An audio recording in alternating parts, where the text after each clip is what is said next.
arrive, il la trouva vide, balayée et ornée. Il s'en va et il prend avec lui 7 autres esprits plus méchants que lui. Il entra dans la maison,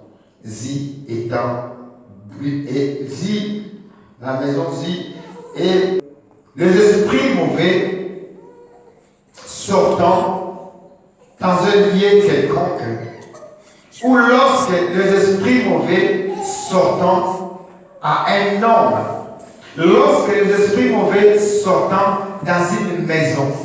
Ici la Bible nous dit la maison. La maison, c'est le corps de l'homme. La maison, c'est le temple de l'homme. C'est-à-dire que dans l'homme, il y a une temple. C'est pour cela que la Bible dit, ne savez-vous pas que nous sommes le temple du Saint-Esprit? Nous sommes la maison de Dieu. Nous représentons la maison de Dieu. Nous représentons aussi les temples de Dieu. Alléluia. Amen. Là où Dieu vient installer, là où Dieu vient nous parler, là où Dieu lui-même vient nous parler. Alléluia. Mais une chose que la Bible nous dit, il y a un mystère dans l'homme. Ce mystère-là, personne ne peut comprendre. Seul le Saint-Esprit. Mais si nous voulons comprendre ce mystère, il faut que nous devions être inspirés. Alléluia. Amen. Mais ici, ce que je vais te dire, normalement, la thème d'aujourd'hui, par rapport à ce que je vais te dire, la sémence de l'esprit impur. La sémence de l'esprit impur. Parce qu'ici, on nous parle de l'esprit impur. Comment est-ce que l'esprit impur fonctionne? Mais nous n'avons pas seulement un seul esprit. Nous avons 2 esprits. Nous avons l'esprit de Dieu et l'esprit mauvais. Ce qu'on appelle l'esprit impur, l'esprit diabolique. Il y a 2 esprits. L'esprit de Dieu et l'esprit diabolique. Ces 2 esprits-là peuvent s'installer dans l'homme. Alléluia. Ça dépend de la personne. Ça dépend de la croyance. Sur l'esprit qu'on nous parle ici, les 2 esprits-là, il y a l'esprit de Dieu et l'esprit du diable. Mais la Bible nous dit, lorsque l'esprit quitte dans un lieu quelconque, il part pour aller où il sort dans une maison ou bien dans l'homme, il partira pour aller chercher l'endroit quelconque où il peut résider. Mais s'il ne trouve pas, la Bible nous dit, il retournera encore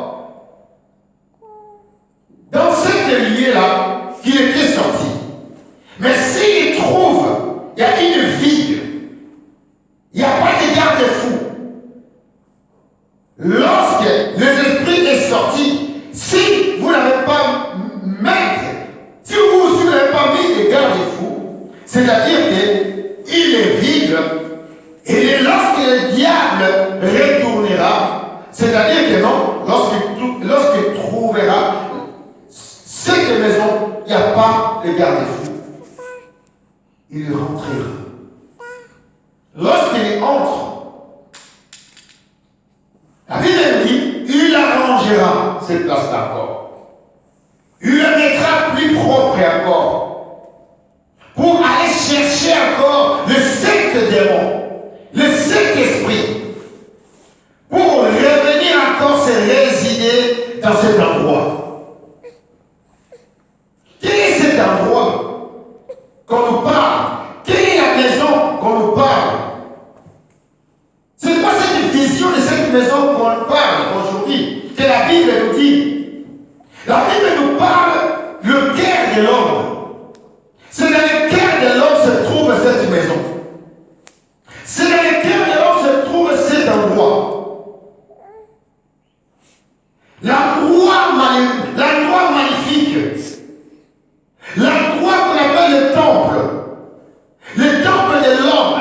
On ne parle pas du temple que l'homme a bâti. Non, le temple que Dieu lui-même a bâti. Alléluia. Nous sommes le temple que Dieu a bâti. Mais il faudra aussi que nous puissions savoir comment garder ce temple. Comment protéger ce temple. Alléluia. Comment nous pouvons protéger ce temple pour que les esprits mauvais ne viennent pas habiter.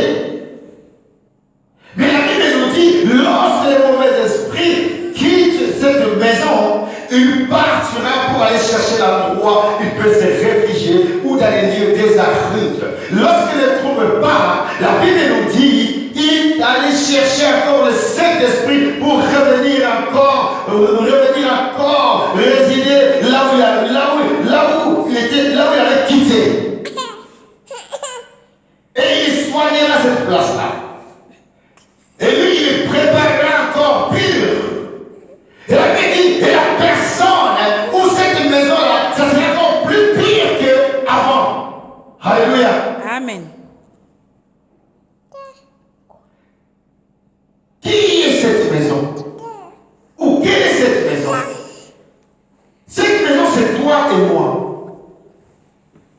C'est toi et moi. Dieu parle à l'homme. Dieu nous parle. Nous sommes les temples du Saint-Esprit. Il faut que nous puissions savoir à protéger ce temple. Il faut que nous puissions savoir à nous protéger pour que les diables ne viennent pas siéger dans notre vie. Alléluia. Pour que les diables ne viennent pas siéger dans notre maison. Chacun de nous a sa propre maison. Chacun de nous a sa propre demeure. Mais nous devrions aussi savoir, il y a certaines semences dans nos maisons. Si cette semence ne trouve pas dans cette maison, si cette semence ne trouve pas dans ta maison, laisse-moi te dire que non, c'est là où que le diable vient maintenant, c'est là où que l'esprit mauvais vient à habiter à l'intérieur de ta maison. Alléluia. Alléluia. Amen. Nous devrions parler, ou je voulais parler, la sémence. Quelle est cette sémence que nous devrions avoir pour que les mauvais esprits ne viennent pas? Quels sont les garde-fous? Cette sémence, ce sont aussi les garde-fous pour nous protéger. Alléluia. Amen. Premièrement, nous parlons l'Esprit de Dieu. Parce qu'on parle de l'Esprit lorsque l'Esprit quitte. Je commence à parler de l'Esprit de Dieu. Il y a des sémences dans l'Esprit de Dieu. La sémence, premièrement, il y a la sémence. Je commence d'abord la sémence diabolique. La sémence des mauvais esprits. Il y a 3 sémences. Si le diable trouve dans cette maison qu'il a quittée et que tu n'as pas encore balayé, n'as pas encore enlevé arrivé, au moment que peut-être on vous a fait peut-être délivrance, au moment que tu as dit que non, j'ai reçu le Seigneur comme le Seigneur est sauveur, oh je suis le Seigneur comme le chemin, la vie et la vérité. Et lorsque le diable quitte, lorsque le diable te laisse et part, mais si toi tu restes et tu n'as pas encore changé à l'intérieur de toi ou à l'intérieur de vous, laisse-moi te dire que non, il y a des certaines sémences qui restent, qui peuvent encore tirer encore cet esprit. Alléluia. C'est la sémence de la jalousie. Si vous avez la jalousie, si vous avez la sémence de la jalousie, laisse-moi te dire, vous n'avez pas de garde-fou en toi. Vous n'avez pas de garde-fou dans ta vie. Vous n'avez pas de garde-fou dans ta maison. Donc partout là où tu es, le diable peut venir, il passe. Il peut venir, il rentre. Et il rentre sans même donner, sans même toquer. Parce que la porte est vide. Premièrement, la jalousie. Parce que la jalousie, c'est quelque chose qui est très dangereux. Si vous avez la jalousie, ça veut dire que vous n'avez pas l'amour de ton prochain. Si vous avez la jalousie, tu ne peux rien construire. Si vous avez la jalousie, tu ne peux rien avancer. Ça veut dire que tout ce que tu verras au travers des prochains, c'est mauvais. Alléluia. Amen. Si vous avez la jalousie, tu ne peux rien avancer. Ça veut dire à l'intérieur de toi et dans ta maison, toi-même qui représente la maison de Dieu, ça veut dire que tu as la jalousie immense en toi. Ça veut dire que non, tu n'as rien du tout en toi. Ça veut dire que tu ne vas pas s'aimer. Donc tu ne s'aimeras rien du tout. De tout ce que tu verras ou tout ce que tu vois devant tes amis, devant ta famille, devant tes prochains, devant tes entourages, laisse-moi te dire que non, ça ne produira rien du tout. Alléluia. Amen. La jalousie. C'est une porte d'entrée. C'est le premier porte d'entrée. Parce que là où nous sommes, l'église que nous sommes, ça ne demande pas la jalousie. Alléluia. Amen. Ça ne demande pas la jalousie. Si nous avons la jalousie dans la maison de Dieu, nous n'avons pas même moyen d'avancer. Pour que l'on puisse avancer, nous devrions avoir une autre sémence, mais nous le citerons. Alléluia. Amen. Deuxième point, la haine. Si nous avons la haine, nous ne pouvons pas bâtir encore. La haine va nous détruire. La haine ravage. C'est une vente diabolique. La haine peut faire que nous ne pouvons pas avancer. Le ministère ne peut pas avancer. La haine peut faire sortir les enfants de Dieu à l'église. La haine peut diviser. Parce que la haine, c'est une bombe atomique. Au milieu de la famille, au milieu de l'église, au milieu des entourages. Dites Amen. Amen. La haine. Aujourd'hui, si nous sommes en train de voir beaucoup de choses se passent dans ce monde, c'est au travers de la haine, la jalousie. Nous ne pouvons pas aimer les uns et les autres. À cause de quoi? La haine et la jalousie. Si nous voulons construire, nous devrions enlever la haine. Si nous devons aller en avant, nous devrions enlever la haine.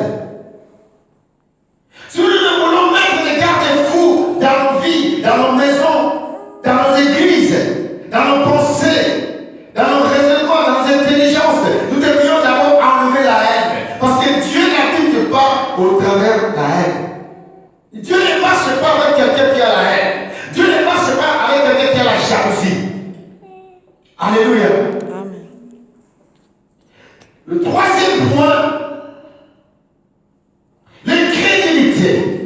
C'est-à-dire, même à l'église, si tu as la haine, tu as la jalousie et tu rajoutes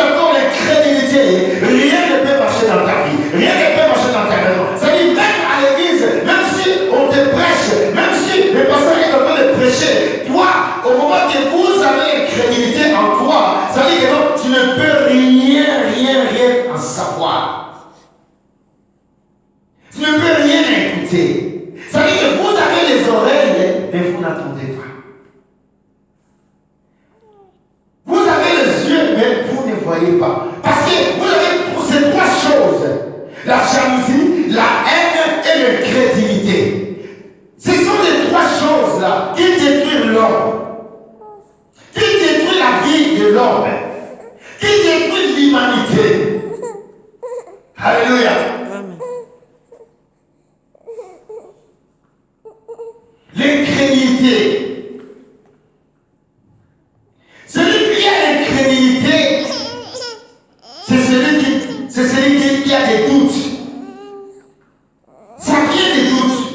Ça veut dire que tu vas commencer à douter avec tes doutes. Même avec la parole de Dieu. Même si on te dit que Jésus-Christ c'est Dieu, tu dis non. Parce que tu es crédible. Mais Jésus-Christ a dit celui qui croit en moi sera sauvé. Mais toi, tu ne crois pas à Jésus. Toi, tu es incrédule. Comment tu vas hériter le royaume? Comment tu vas entrer dans le royaume de Dieu? Toi, tu ne veux pas même prier à l'église. Tu ne veux pas même louer Dieu. Parce que tu es incrédule. L'incrédule va toujours te laisser dehors. L'incrédule va tout te laisser dans le monde.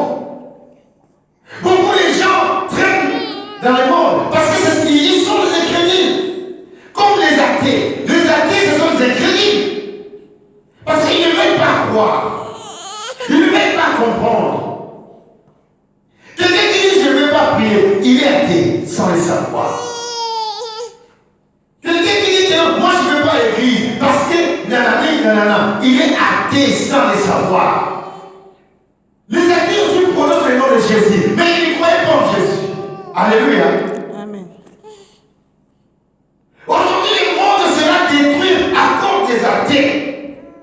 Un athée ne comprenait pas Jésus. Il ne veut pas savoir Jésus. Un athée, c'est incrédule. Un athée, c'est celui qui a la haine en lui. Lui n'est pas la haine en toi, mais il a la haine en Jésus-Christ. Lorsque tu commences à me parler de Jésus-Christ, je te dis, la haine commence à se produire. Sans le savoir que Jésus-Christ est le merveilleux. Jésus-Christ est la vie et la vérité. Il est le chemin, la vie et la vérité. Jésus-Christ il est notre chemin. Alléluia. Amen. Sans le savoir que Jésus-Christ est le mystère de l'amour. Alléluia. Amen. Toi, tu es incrédule. Comment tu vas savoir que Jésus-Christ est le mystère de l'amour? Si vous n'avez pas Jésus-Christ, vous ne pouvez pas avoir l'amour. Parce que lui-même, il est l'amour. Lui-même, il est la paix. Lui-même, il est la joie. Alléluia. Lui-même, il est la prospérité. Mais quand tu cherches la prospérité, mais tu n'aimes pas Jésus, comment tu peux l'avoir? Et ça, c'est bien que non, le diable se donne. Tu peux avoir tout, mais tu n'hériteras pas le royaume. Tu n'hériteras pas le royaume. Tu n'hériteras pas le royaume.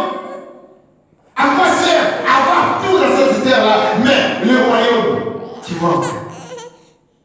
Il y a beaucoup de gens qui vont manquer le royaume à cause du matériel de cette terre. Alléluia. Amen. Beaucoup de gens. Or, si nous croyons en Jésus-Christ comme le Seigneur et Sauveur, si nous croyons en Jésus-Christ, laisse-moi te dire que non, Jésus-Christ, il est le mystère de l'amour. Il est le mystère de la parole.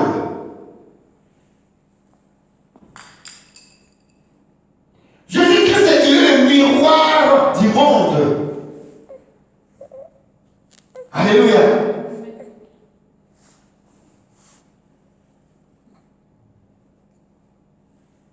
Jésus-Christ, c'est celui qui va briser les esprits de ténèbres. C'est celui qui a brisé aussi les esprits de ténèbres. C'est la croix qui a brisé tout. Alléluia. Amen.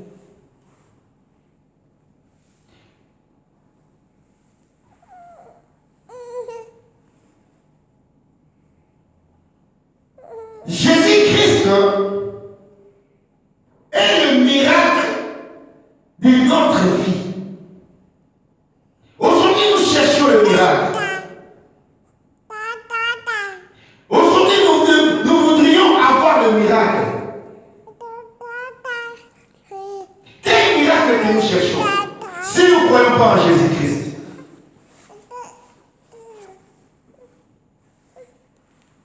Si nous croyons en Jésus-Christ, nous verrons les miracles. Mais nous ne croyons pas en Jésus-Christ. Mais comment est-ce que nous allons voir les miracles? Comment est-ce que nous allons voir les grandes choses? Et pourtant la Bible dit, Jésus-Christ est le miracle. Parce que partout où Jésus-Christ est passé, il y avait toujours le miracle. Alléluia. Amen. Mais il est le miracle. Ça n'a pas changé jusqu'aujourd'hui. Il a dit, je suis le chemin, la vie et la vérité. Il a dit, celui qui croit en moi. Il a dit, je vous ai donné le pouvoir de marcher. Quel pouvoir? C'est le miracle.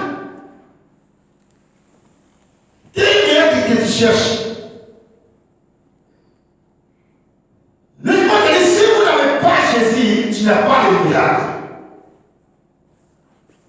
Parce que la Bible dit, le miracle accompagneront tous auront cru en Jésus-Christ. Mais toi, tu n'as pas Jésus. Comment est-ce que le miracle va te suivre? Comment est-ce que le miracle va te coller? Mais tandis que toi, tu as la sémence de l'esprit impur. Tandis que toi, tu n'as pas encore soigné ta maison. Mais aujourd'hui, les pasteurs se poumonnaient pour chasser les mauvais esprits, pour prier, pour que tu puisses être libre, mais tu n'as pas mis de garde-fou. Tu es le premier à détester l'église. Tu es le premier à détester le pasteur. Tu es le premier à détester les enfants de Dieu. Ça dit que tu n'as pas de garde-fou. La Bible dit, aimez-vous les uns et les autres. Même tes entourages, tu ne les aimes pas. Où tu vas trouver des garde-fous? Où sont tes garde-fous? Mais ta maison est libre. Ta maison est champ de Dieu. Alléluia. Amen. D'abord, il faut chercher les garde-fous pour que ta maison ne reste pas vide. Pour que ta maison ne reste pas plage.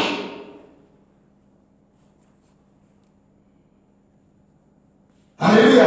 Amen. Les garde-fous. Un enfant de Dieu doit avoir des garde-fous. Les garde-fous, c'est Jésus. Parce que c'est lui, lorsqu'il est là, personne ne peut passer. Avant que quelqu'un puisse venir, il va toquer la porte. Quels sont nos garde-fous? Les garde-fous de Dieu. Quelles sont les semences de Dieu? Les semences de Dieu, premièrement, c'est l'amour. Aimez-vous les uns et les autres. Aimez les uns et les autres. Ça, c'est le premier amour. L'amour qui englobalise tout. L'amour qui mélange tout. L'amour qui a mélangé tous les 10 commandements. C'est l'amour.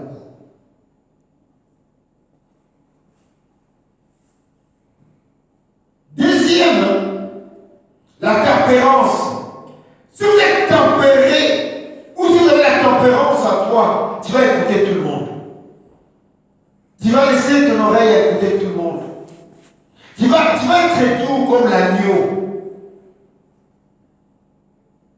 Si vous avez la tempérance, tu vas construire. Voilà des garde-fous importants de la vie d'un enfant de Dieu. De la vie d'un enfant de Dieu. Si vous avez la tempérance, tu vas conduire tout le monde dans la maison de Dieu. Si vous avez la tempérance,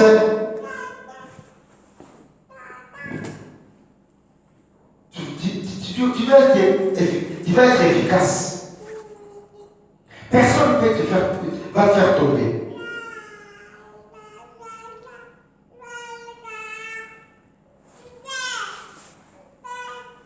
Troisième, la patience. Ça veut dire, si vous avez la patience, tu vas être là devant Jésus. plaisir. Rien ne peut te faire bouger. La patience, c'est la longueur du temps. La patience, ça vient de la foi. Parce que celui qui a la patience a la foi.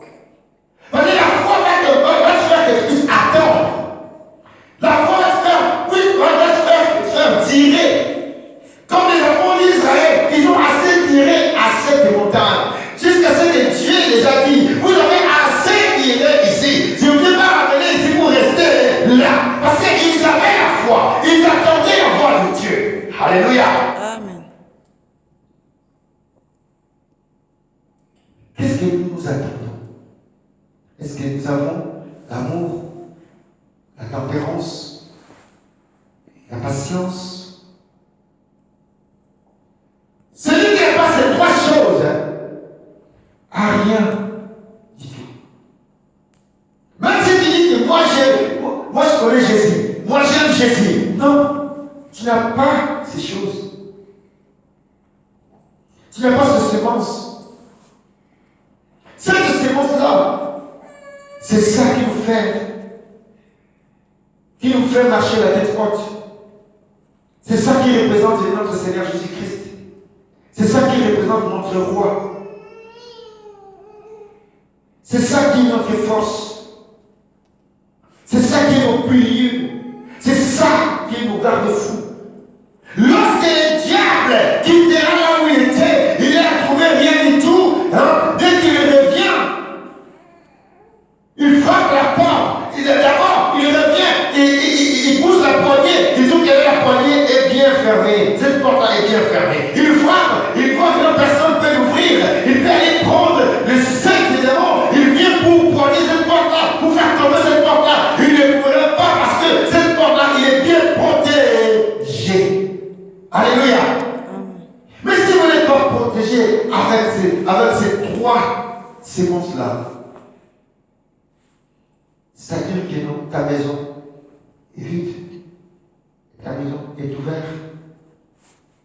C'est pour cela que vous voyez aujourd'hui, il y a beaucoup d'enfants de Dieu, ils n'arrivent même pas à rester dans l'église. Aujourd'hui, ils sont là-bas, aujourd'hui, ils sont là-bas. Parce que ils n'avaient rien du tout. Ils n'ont rien. Ils n'ont pas l'amour. Parce que quelqu'un qui a l'amour, il resterait toujours là auprès du sien. Quelqu'un qui a la tempérance, il va supporter tout le monde. Quelqu'un qui a la patience, ça veut dire qu'il est toujours là, il attend la voix de son Dieu. Alléluia. Parce que la sémence du diable, c'est la jalousie, la haine. Regarde comment la haine est en train de faire, et à la page aujourd'hui. Les gens ne s'attendent même pas. Ils se repoussent entre eux. Ils se divisent entre eux. Regardez comment les gens sont devenus incrédibles.